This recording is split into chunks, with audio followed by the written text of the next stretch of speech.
Salut à tous, bonjour, bonjour. Je vous fais une petite vidéo là, vite fait, pour parler un petit peu des jeux de balles. Voilà, en ce moment là, on voit que y a un débat qui se crée, enfin qui était déjà depuis un petit moment, et qui commence à s'étendre, on va dire, voilà, sur les pro-jeux de balles, les anti-jeux de balles, sur le fait en fait que ça exciterait trop les chiens, que ça les rendrait addicts, que ça créerait des problèmes de comportement.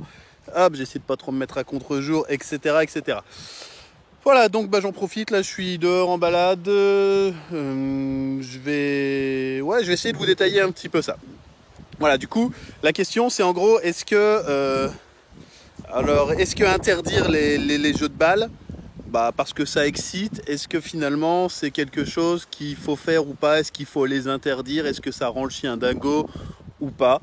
Voilà, pour ma part, sans passer, on va dire, par tout plein de détails, j'ai envie de dire que c'est une mauvaise idée de se dire qu'on va les interdire. Voilà. Si votre chien s'excite avec la balle, c'est pas à cause de la balle, c'est pas à cause de l'objet. Ça, c'est quelque chose qu'il est important de considérer. La balle, ça va être un catalyseur. La balle, ça va être ce qui va peut-être augmenter l'excitation du chien. Mais si votre chien est excité quand il y a la balle, c'est juste qu'il est excité tout court. Point. Je veux dire, si c'est que votre chien, il a de façon sous-jacente une forme d'excitation. Si vous ne réussissez pas à le gérer quand il y a la balle, c'est que vous allez devoir apprendre, vous et lui, à vous gérer. Vous allez devoir apprendre à communiquer, vous allez devoir apprendre à travailler ensemble. Après, si la balle l'excite énormément, c'est aussi très probablement parce qu'il a un trop-plein d'énergie. Bref, il y a tout un tas de choses à voir avant de se dire « Hey, c'est la balle qui rend mon chien dingo ». Non, ça ne marche pas de cette façon-là. Alors, concrètement, ce qui fait dégénérer un jeu de façon classique, on va dire de façon standard, c'est pas le jeu en lui-même, jamais. C'est quand il n'y a pas de règles du jeu. C'est quand les règles du jeu ne sont pas là ou alors qu'elles ne sont pas respectées. Ça, c'est quelque chose qui va être assez classique. Maintenant, si vous pensez justement à fixer au préalable des règles, d'accord, si vous êtes capable d'observer votre chien pour intervenir quand l'excitation va être un petit peu trop grande, voilà, à partir de là, vous allez pouvoir gérer beaucoup mieux les choses. Comment est-ce qu'on peut détailler ça de façon à peu près schématique? Bon, je suis en train de regarder les chiens, là, ils me font rire, hein, c'est un petit peu la pause pipi à tour de rôle. Donc, de façon schématisée, qu'est-ce qu'on pourrait dire? On pourrait dire que si vous voulez que ça se passe bien, c'est très simple. Vous fixez des règles au préalable. Ensuite, vous observez vos chiens pour intervenir quand l'excitation est trop importante. Ensuite, vous vérifiez par des exercices extrêmement simples, pas des choses compliquées, mais par des exercices extrêmement simples, vous vérifiez que vous avez toujours un contrôle, que vous avez toujours une gestion des événements. C'est extrêmement facile à faire. Hein. On s'arrête, stop, assis, voilà. Ouais, chouette, tu tiens assis, c'est bon, parfait, on peut se faire un petit câlin sans que tu sois tout dingo, c'est parfait. Allez, c'est reparti. Et puis, dès que vous voyez qu'il y a le moindre débordement, c'est pas compliqué, vous faites une pause. Vous voyez que le chien, il commence à être un peu hors contrôle, vous voyez que le chien, il commence à être un peu comme un dingo. Hop. Attends, on fait une pause, et puis une fois qu'on aura fait notre pause, on pourra avancer de manière beaucoup plus réfléchie.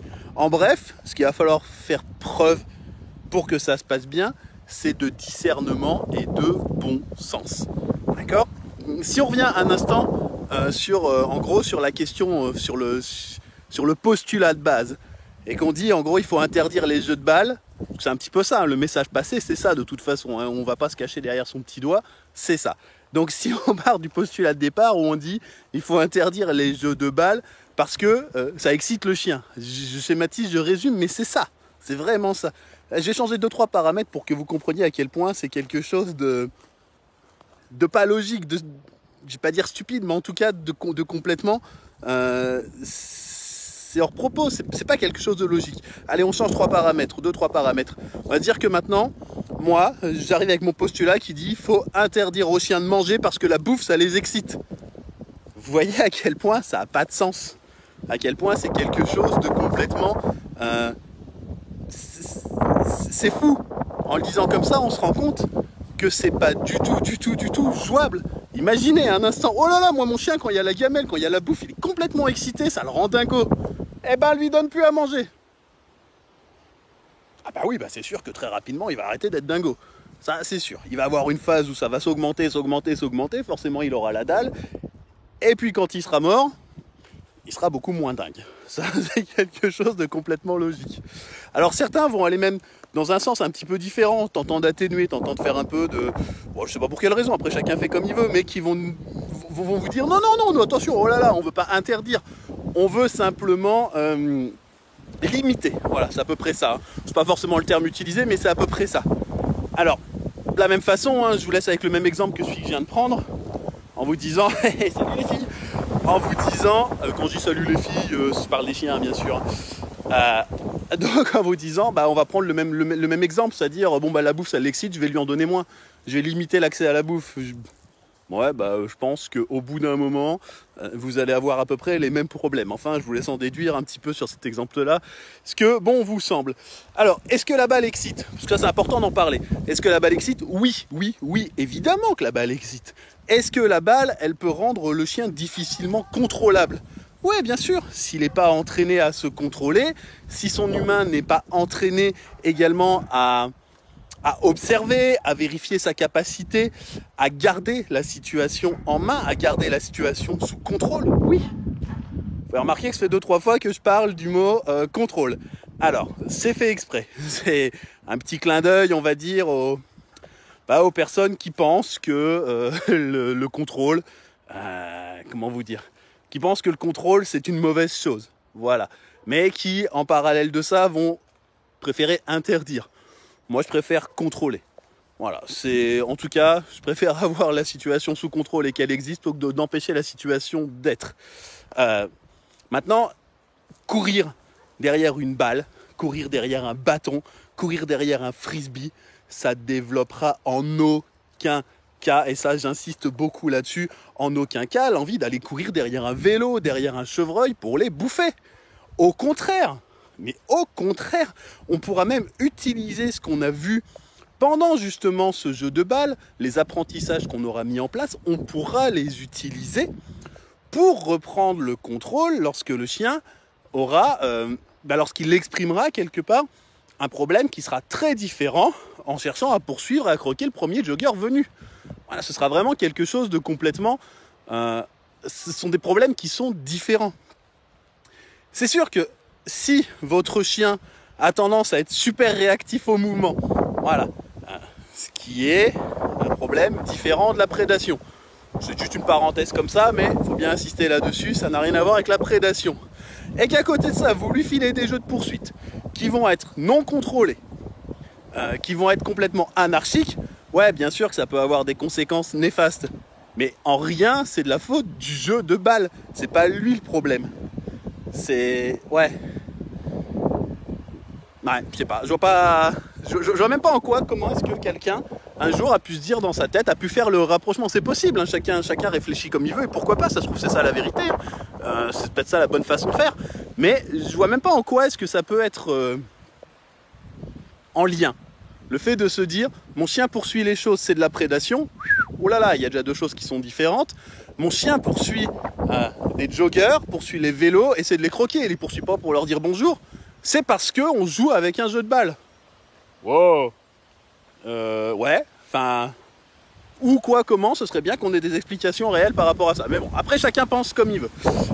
Pour ma part, en tout cas, moi je pense vraiment que laisser exprimer, on va dire, laisser vivre ces émotions, ce sera toujours vachement plus bénéfique pour l'organisme que de les réprimer. C'est important. Je ne sais pas si vous vous souvenez, dans la formation, je parle assez régulièrement des maladies et des perturbations psychosomatiques. On est en plein dedans. On a des émotions, on les vit, on les aime, on les exprime. Ça ira beaucoup mieux pour nous que si on commence justement à se frustrer et à se dire non, ça, je ne dois pas exprimer ces choses-là. C'est... ouais, c'est même scientifique, on le voit, je veux dire, ça existe les maladies psychosomatiques, vous savez, toutes les perturbations qu'on peut avoir liées justement au fait que les perturbations, même je montre ma tête, mais physiologiques même qu'on peut avoir, et qui sont justement liées au fait que l'on ne s'exprime pas assez, que l'on n'exprime pas assez ce que l'on ressent, que l'on n'exprime pas assez ce qu'on a à l'intérieur de nous. Bah là, on est en plein dedans. Hein. Alors, il y en a qui vous parleront un petit peu, c'est un peu décousu, hein, je suis désolé, hein, je fais ça comme ça un peu à l'arrache pendant que je suis en train de promener les patates là.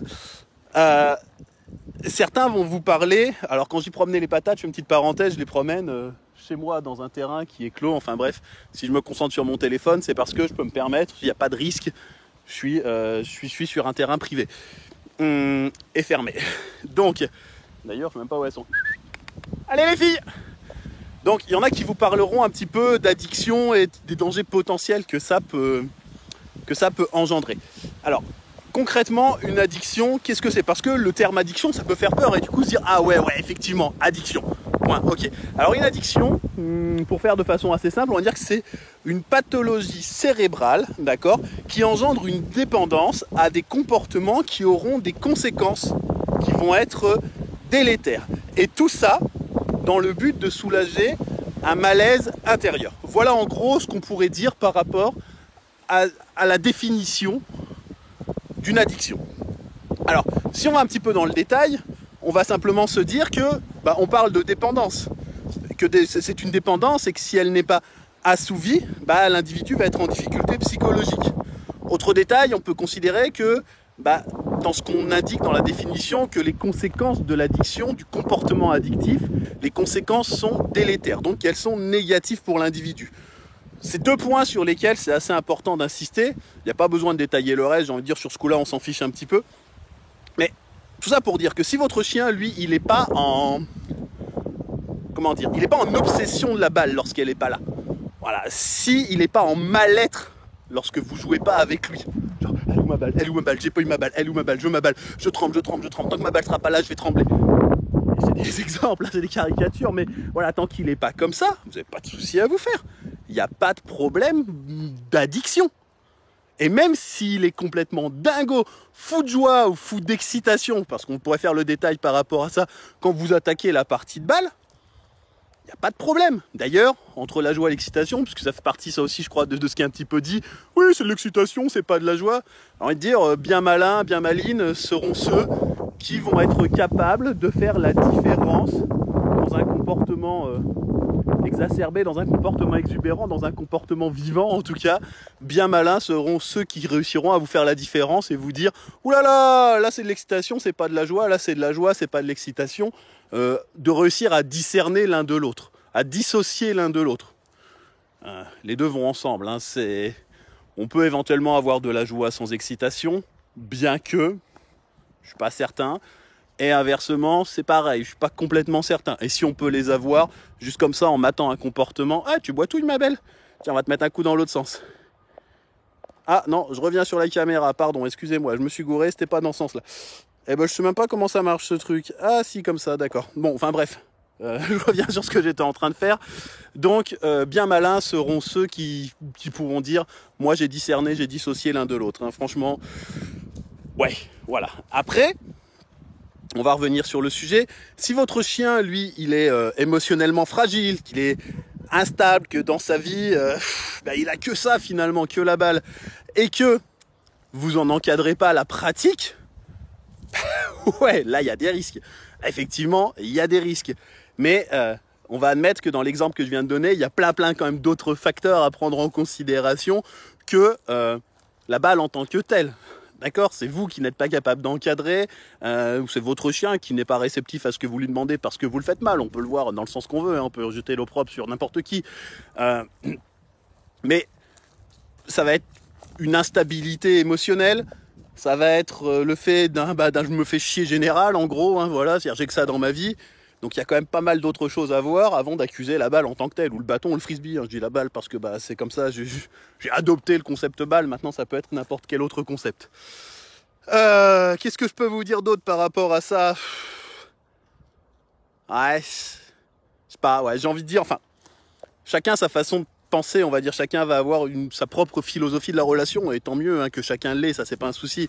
Moi, de mon côté, sans hésiter une seule seconde, je préfère, si on fait un parallèle humain, une famille où on va faire tout plein de jeux qui seront pleins de vie, qui seront des jeux de dingo, voilà, où on va se taper des énormes parties de chatouille, même si ça excite tout le monde, même si au bout du compte, parfois, ça se finit en énervement, ça se finit en agacement, ça se finit en surexcitation, et là on se dit hop, faut réussir à regérer tout le monde, mais je préfère 1000 fois, 1 million de fois, ça c'est même pas comparable, une vie de cette façon-là, où les émotions sont vivantes, où les émotions sont en tout cas exprimées, voilà, plutôt qu'une vie où on va devoir tous cadrer, voilà, parce que bon, faut pas l'oublier, au-delà bien sûr du bien-être que ça peut procurer, voilà, au-delà du bien-être parce qu'on peut le dire comme on veut, mais libérer ses émotions, les exprimer, mais c'est un bien-être fou, ça soulage, ça défoule, ça fait du bien.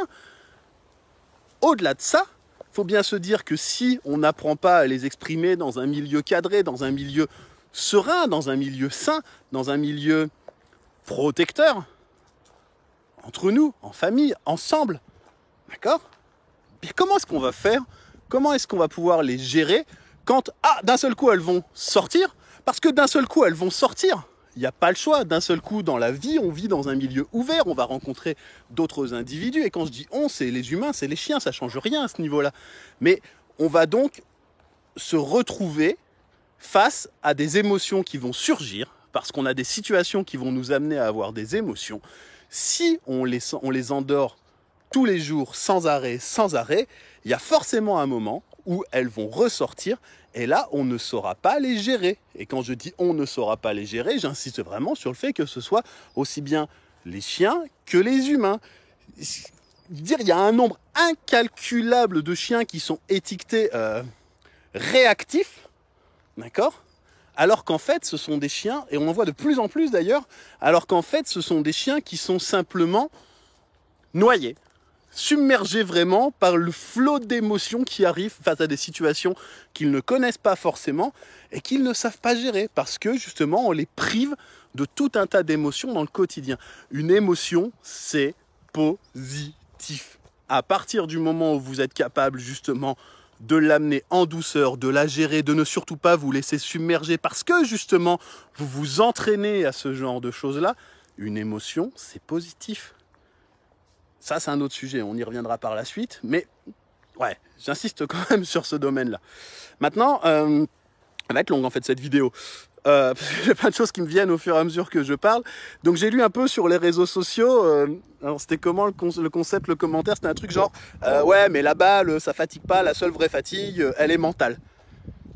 En fait, je crois qu'en vous le disant, j'ai rien que là, je me dis mais putain, mais quel argument finalement on peut opposer à ça, tellement c'est incongru. C'est juste incongru. C'est-à-dire, lancer la balle, pour faire simple, hein, lancer la balle, ça fait courir, courir, ça dépense de l'énergie, dépenser de l'énergie, ça fatigue. Voilà, c'est tout. Alors, ça ne veut pas dire qu'il ne faut pas proposer d'autres activités, bien sûr. Ça ne veut pas dire ça. Proposer des activités de réflexion, c'est quelque chose de chouette. Il n'y a aucune raison, et c'est ça qui est triste en plus, d'opposer les différentes façons de faire, les différentes façons de jouer, de s'occuper de son chien. C'est des différences qu'on ne va pas opposer. On va en faire des complémentarités. Ce sera quelque chose d'intéressant d'en faire des complémentarités. On va traiter ça au cas par cas. Ça me semble être une bonne solution. Se dire, wow, bah tiens, là, ce chien-là, il a plus besoin de ci, plus besoin de ça. Ce chien-là, dans son quotidien, il a moins besoin de ci, un petit peu plus de ça. Celui-ci, oh là là, on va complètement arrêter les jeux. Parce qu'il s'est blessé. On va complètement arrêter les jeux de balle. On va faire d'autres jeux parce que là, il est blessé. On va complètement... oh là là, on va arrêter peut-être de le faire réfléchir sur tel type de jeu parce que depuis que je le fais réfléchir sur tel type de jeu, Monsieur Doudou, il m'ouvre le frigo, il va se servir. Donc, wow, peut-être que ce jeu-là, on va le stopper un peu, on va en trouver un autre mode de réflexion, un autre mode de dépense. Mais il faut de la dépense physique aussi, bien entendu. Et considérons, enfin, même si nous, ça nous arrange qu'il soit dans notre maison, au calme et blablabla, malheureusement, la société veut en faire des animaux calmes et des animaux humains finalement. Il ne faut pas oublier que ce sont des animaux, que ce sont des chiens, qu'ils ont besoin de se déplacer, qu'ils ont besoin de courir et qu'ils le font d'eux-mêmes. Laissez-les en liberté, ils ne vont pas attendre après vous pour faire ce genre de choses. fait, en disant ça, là, j'ai une petite pensée émue, on va dire, pour tous les humains qui vivent avec des chiens qui sont donc forcément dingos, qui sont même dangereux, on va dire, et surtout jamais fatigués, qui pratiquent le flyball, la PVL, le frisbee, ou toute autre activité, on va dire, reposante. Voilà, je me dis, bon, les pauvres, quand même, vous vivez avec des chiens tarés, c'est tellement dommage. Bref, après, bon, je pense que j'ai à peu près fait le tour. Qu'est-ce que je peux vous rajouter d'autre par rapport à ça? Qu'est-ce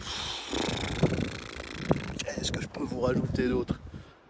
Ah bah si, voilà, si, sur l'opposition là qu'il peut y avoir justement entre les jeux de balle et les jeux de réflexion, parce que la balle c'est pas un jeu qui va être intelligent et blablabla. Bla bla bla. Alors ceux qui pensent ça, libre à vous encore une fois, moi j'ai envie de vous dire, stoppez aujourd'hui toute activité non intelligente qu'il peut y avoir dans votre quotidien, d'accord? Et puis ensuite, allez faire des grandes brasses dans l'immensité du temps que ça vous a dégagé. Parce que là, j'ai envie de dire que on vit quand même dans une société où on est assailli en permanence par des sollicitations les plus absurdes les unes que les autres. Hein. Aller sur un réseau social, c'est pas intelligent. Regardez, je sais pas, regarder la télé tout court d'ailleurs, c'est pas super intelligent de façon générale. Enfin bref, chacun va avoir son propre truc, mais on est vraiment assailli en permanence.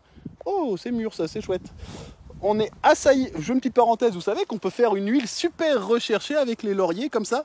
C'est quelque chose de chouette. Bref, on vit vraiment dans un monde, là, dans une société au quotidien où les trucs pas intelligents, ça occupe un pourcentage énorme dans notre vie, dans notre quotidien. Et là maintenant, nous on voudrait que le chien, petit chien, avec toute son animalité, ils viennent nous donner l'exemple avec des loisirs qui seront uniquement intellectuels, s'il vous plaît. Ou intellectuellement enrichissants. Eh, faut pas déconner, les gars. Non, soyons sérieux 5 minutes, quoi. C'est pas... Enfin, on a oublié que ce sont des chiens. Voilà. Et puis après, bah, je vais juste finir, en fait, par encore une petite pensée émue, on va dire. Je me dis quand même que, putain, la bienveillance, vous savez, ce mot qui est très très à la mode, ce mot qui est là tout le temps, ça passe quand même par le respect des besoins individuels. D'accord ? Je pense que ça, là-dessus, on sera à peu près tous d'accord. Si on veut être bienveillant avec quelqu'un, il faut qu'on respecte ses besoins. Et ça, du coup, ça passe par une adaptation permanente. Je pense que là-dessus aussi, on sera tous d'accord sur le fait que si on veut être bienveillant, ça veut dire on respecte les besoins individuels et donc qu'on s'adapte en permanence. Et putain, avec ce genre d'étiquette là qu'on est en train de coller aux chiens sans arrêt, waouh, j'ai envie de dire que il va encore galérer quelques instants, le petit loulou, avant d'être réellement respecté et réellement dans un domaine, enfin, avant de mettre juste une patte dans le cercle ou le concept que pourrait être la bienveillance. Parce que on a beau faire comme on veut, tant qu'on oubliera de considérer que ce sont des chiens et qu'il faut s'adapter à chacun, tant qu'on mettra des étiquettes comme ça qui vont être ultra généralistes, wow, j'ai quand même beaucoup de peine à me dire qu'on est dans la bienveillance. Pour moi, c'est soit l'un soit l'autre. Et malheureusement, les réseaux sociaux regorgent d'infographies. Une infographie, je pense que je vous le dis assez souvent, c'est quelque chose qui est pas forcément faux en soi à la base, mais faut que ça aille vite, faut que ce soit percutant, c'est une punchline presque. Donc c'est résumé, donc c'est généralisé, parce que quand on fait un résumé, forcément on généralise les choses, et au bout du compte, je pense que ça peut faire plus de mal que de bien. Ouais. Alors voilà Gaïwa qui est une fondue de balle, mais quand je dis fondue de balle, Gaïwa c'est une super fondue de balle. Donc on joue à la balle, et vous savez pourquoi est-ce qu'elle est fondue de balle ? Pas parce qu'on joue à la balle ensemble, non. Parce qu'elle a toujours aimé ça. Depuis qu'elle est toute petite, depuis ses 2 mois, elle a toujours kiffé ça. Avant, je sais pas, je peux pas vous dire d'où ça vient, si c'est quelque chose qui vient plutôt de son hérédité, de ses 2 mois passés dans son élevage, ça j'en sais foutrement rien. J'ai envie de dire, c'est pas quelque chose qui m'intéresse plus que ça de le savoir. Mais elle a toujours été fondue de balle, donc on joue à la balle. Et c'est pas le fait de jouer à la balle qui l'a rendue dingo de la balle. Non, c'est parce qu'elle est dingo de la balle que l'on joue à la balle ensemble. Vous comprenez le concept, c'est pas du tout la même chose. Moi, j'aime pas trop les montagnes russes, par exemple. Je suis vraiment pas fan du tout. Je pourrais me coller dedans 3 heures par jour. Hein. Je deviendrai pas fan pour autant. C'est vraiment pas quelque chose qui va faire. C'est pas d'en faire que ça va me les rendre plus agréables. Éventuellement, les sensations désagréables pourront peut-être s'atténuer. En tout cas, je m'y habituerai. Mais c'est pas ça qui me les rendra plus agréables. Gaïwa, à merci. Viens ici, hop. Ouais, c'est bien ma belle. Voilà, donc c'est là qu'on voit à quel point cette chienne, ça la rend complètement ingérable. Alors oui, c'est sûr qu'elle a envie. Bien sûr qu'elle en a envie, bien sûr qu'elle kiffe ça, bien sûr qu'elle attend qu'une chose, c'est que je lui lance pour me la rapporter et qu'on recommence. Oui, c'est pas un jeu super intelligent. Presque envie de dire, ça je vous l'ai déjà dit tout à l'heure, elle fait que ce soit intelligent ou non, tout le monde s'en cogne. Allez, maintenant tu cherches. Voilà, parce que comme elle l'a perdu, elle va le chercher. Donc c'est juste pour vous montrer à quel point, même là, elle paraît carrément plus excitée dans le fait de la chercher, dans la recherche, que dans la balle elle-même. Tiens, c'est marrant, dis donc, finalement, peut-être que chercher l'excite plus que de trouver et de rapporter, ou que de se voir lancer quelque chose pour courir après. D'ailleurs, alors là j'ai pris une balle pour Gaïwa. Gaïwa, je lui lance des bâtons, elle va me regarder, elle va me dire qu'est-ce que tu fous avec ton bâton, ça m'intéresse pas. Ce qui montre bien, si je lui lance un frisbee, le frisbee elle aime bien, c'est rigolo parce que ça la fait décoller, elle aime bien ça. Mais je lui lance des cacahuètes ou des briques, elle ira pas les chercher. Parce que c'est pas le fait justement de lui lancer des choses qui va créer chez elle cette envie, cette excitation. Et vous voyez le chien, hyper excité, attention, hein, incontrôlable. Elle est debout, elle est tranquille, je lui demande rien. J'ai mes deux mains, il y en a une qui tient le téléphone, l'autre qui est là, avec la balle ici. Et pourtant, on a un chien, content. Ouais, génial, tu vas me lancer la balle, bon c'est chouette, vas-y, tu me la lances ta balle ou tu me la lances pas? Bref, pas de surexcitation pour autant. Et si je lui lance quoi que ce soit d'autre, il y a très peu de choses après lesquelles elle va courir. Donc c'est pas le fait de jouer à la balle qui va engendrer chez elle le fait de poursuivre des choses ou d'avoir cette envie irrépressible d'aller poursuivre des choses ou d'aller croquer les joggers, à savoir qui a fait du cani VTT avec moi par exemple. Donc bon, si vraiment ça lui posait problème, si en tout cas chez elle ça créait des choses bizarres, des envies bizarres, elle irait croquer les autres cani VTTistes qui sont avec nous. Voilà, c'était juste le petit complément à la vidéo de tout à l'heure, histoire que vous puissiez voir que ça reste contrôlable un chien, même si on lui lance la balle. Ça reste quelque chose de tout à fait jouable. Oui, elle est excitée, bien sûr. Elle a toujours été excitée par la balle. Est-ce que maintenant elle est plus excitée qu'avant par rapport à la balle? Non, c'est complètement faux, même au contraire. Au contraire, quand elle était petite, on sortait la balle pour lui lancer, elle avait tendance à justement ne pas vouloir patienter. Vous entendez là, le petit couinement qu'elle fait en disant ouais, en gros ça vient. Et ça, petite, elle nous sautait dessus, elle nous griffait, elle nous mordillait les doigts, elle la voulait cette balle, elle venait nous l'arracher des doigts. Et puis tiens, dis donc, plus on a pratiqué, plus on a mis en place des règles du jeu, plus on a fait en sorte qu'elle soit bien respectée. Et maintenant on se retrouve avec un chien qui aime bien jouer à la balle. Alors, attention, quand je dis qu'il aime bien jouer à la balle, on la sort pas tous les jours la balle. La balle on la sort, je sais pas, les jeux de balle ça doit peut-être une fois par semaine, et encore je suis même pas certain parce qu'il faut déjà la retrouver pour pouvoir la lancer. Il y a plein de chiens, donc chacun la prend, se balade avec, la mâchouille, la ronge, la cache, la planque, la creuse et l'enterre, enfin bref, tout un tas de raisons qui font que on n'a pas forcément l'opportunité de jouer avec la balle tous les jours. Je pense qu'une fois par semaine c'est bien le grand maximum qu'on puisse faire. Et malgré tout, voilà, on a une chienne qui joue à la balle. Quand elle ne l'a pas, elle n'est pas en manque. Elle n'est pas en train de trembler, elle n'est pas en train de se dire faut que je me fume une balle parce que sinon ça va pas aller, je vais casser la terre entière. Et puis quand elle l'a, c'est gérable. Ouais, vous voyez, elle l'a, et puis elle est même pas harcelante avec, éventuellement, si je lui demande rien, qu'est-ce qu'elle veut faire? Voilà, elle va dire bon écoute, je vais me coucher à l'ombre, je suis avec ma balle, je suis contente. Elle est heureuse d'être avec sa balle. Pourquoi je la priverais d'avoir une balle si elle est heureuse d'avoir sa balle? C'est pas tout ce qui compte dans sa vie. Là, au moment où elle est sortie, ouais, bien sûr, c'est une des seules choses qui va compter dans sa vie. Une des seules, pas la seule, mais une des seules. Mais quand la balle est pas là, il n'y a pas de manque, donc il n'y a pas d'addiction. Et puis, est-ce que ma chienne va se faire mal? Et je finirai là-dessus, parce que quand je lui lance la balle, elle court, elle saute pour l'attraper, des fois elle tombe dans un trou, des fois... ouais, bien sûr qu'elle peut se faire mal, comme n'importe quel chien qui a une vie de chien, c'est-à-dire qu'il va être capable, et qu'on va lui laisser l'opportunité de courir, de sauter, de jouer, de nager, enfin de faire sa vie de chien quoi. Mais bon, ça après chacun sera libre de voir ça un petit peu comme il veut. Viens Lighty, allez ma belle, hop, et on envoie une autre là qui rapplique et qui se dit tiens, qu'est-ce qui se passe par ici? Vous êtes en train de faire une vidéo. Voilà, alors qu'est-ce qui va se passer? Allez, avant de couper, on va avoir une Lighty qui va venir piquer la balle de Gaïwa, parce que Lighty elle aime bien prendre les balles. Voilà, en règle générale c'est plutôt ça qu'elle fait, et elle a raté, c'est parce qu'elle a même pas vu, donc vous voyez, balle au sol, ça l'intéresse pas. C'est que ce qui va l'intéresser, c'est cette partie de jeu que l'on peut faire avec la balle. Par contre, si je la lance, Ah, allez, et je vous montre ça et après je coupe. Si je la lance, il y a très peu de chances que Gaïwa reparte avec la balle. Parce que Lighty va la prendre, va lui courir après, va récupérer la balle, et qu'elle ne lui laissera plus la prendre parce qu'elle va partir avec. Voilà, je t'esquive, je m'en vais, et Gaïwa va pas insister. Vous avez vu à quel point le chien de droite, donc sur votre écran, Gaïwa, à quel point est-ce que ça la rend dingo, excitée et ma boule d'avoir une balle? Elle cherche même pas à la disputer à l'autre. Voilà, parce que Lighty, quand elle a la balle, de toute façon, elle esquive tout le monde, personne ne peut la récupérer. Voilà. Non pas parce qu'elle est agressive, hein, parce qu'elle est juste extrêmement vive dans le fait de réussir à les esquiver. Et c'est tout. Alors sur ce, je vous souhaite une bonne fin de journée. Continuez à faire vivre vos chiens avec plein d'émotions. Continuez à les gérer parce que c'est votre rôle. Parce que c'est comme ça aussi que vous leur montrerez que vous êtes responsable d'eux, que vous les aimez, qu'ils font partie de votre foyer. C'est comme ça. On doit être responsable pour nos chiens. Notre rôle, c'est de nous en occuper. Et c'est surtout pas de leur interdire de vivre. Bien au contraire. Mais après, chacun aura sa philosophie par rapport à ça. Sur ce, moi je vous laisse. Passez une bonne fin de journée et à bientôt. Ciao!